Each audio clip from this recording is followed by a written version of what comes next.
మామగారు: ఏం అల్లుడు, మా అమ్మాయికి ఒంట్లో బాగోలేదంటగా, ఆస్పత్రికి తీసుకెళ్లారా? అల్లుడు: తీసుకెళ్ళి ఏం లాభం మావయ్య, మీ అమ్మాయి మాత్రలు వేసుకోదంట. మామగారు: ఏం, ఎందుకని? అల్లుడు: అవి తన వేసుకునే డ్రెస్కి మ్యాచింగ్ కలర్లో లేవట.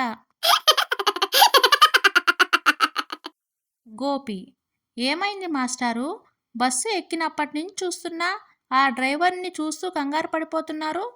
వినయ్: ఏం చెప్పమంటారు మాస్టర్, ఆ డ్రైవర్ ఒకప్పుడు నా స్టూడెంట్, క్లాస్లో ఎప్పుడు నిద్రపోతూనే ఉండేవాడు. ఇప్పుడు బస్సు ఎలా నడుపుతాడా అని. భర్త: మన అబ్బాయికి తెలివైన, అందమైన, మంచి గుణవంతురాలైన అమ్మాయినిచ్చి పెళ్లి చేయాలి రాదా? భార్య: ఎందుకండి?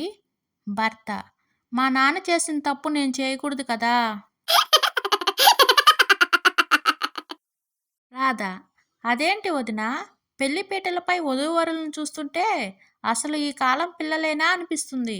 సుధా: నీకు అలా అనిపిస్తుందా వదినా, ఒకసారి దగ్గరికి వెళ్ళి చూడు, ఎవరు ఫోన్లో వాళ్ళు చాటింగ్ చేసుకుంటూ ఉన్నారు.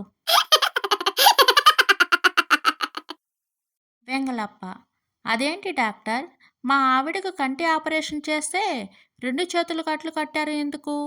డాక్టర్: ఆమె చేతులు సెల్ ఫోన్ జోలికి పోకుండా ఉండాలని.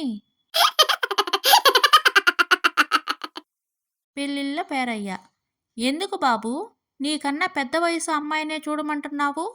రవి: నా జూనియర్ కింద పనిచేయడం నాకు అస్సలు ఇష్టం ఉండదండి. రాజు: నిన్ను ఎందుకు అరెస్ట్ చేశారు? విజయ్: బైక్పై వస్తుండగా పోలీసులు ఆపి పత్రాలు చూపించమంటే ఫోన్లో చూపించాను. రాజు: ఇప్పుడు అన్నీ ఫోన్లోనే ఉంటున్నాయిగా, అందులో తప్పేముంది? విజయ్: అన్నీ ఓకే అన్నారు, కానీ హెల్మెట్ కూడా ఫోన్లో చూపించాను.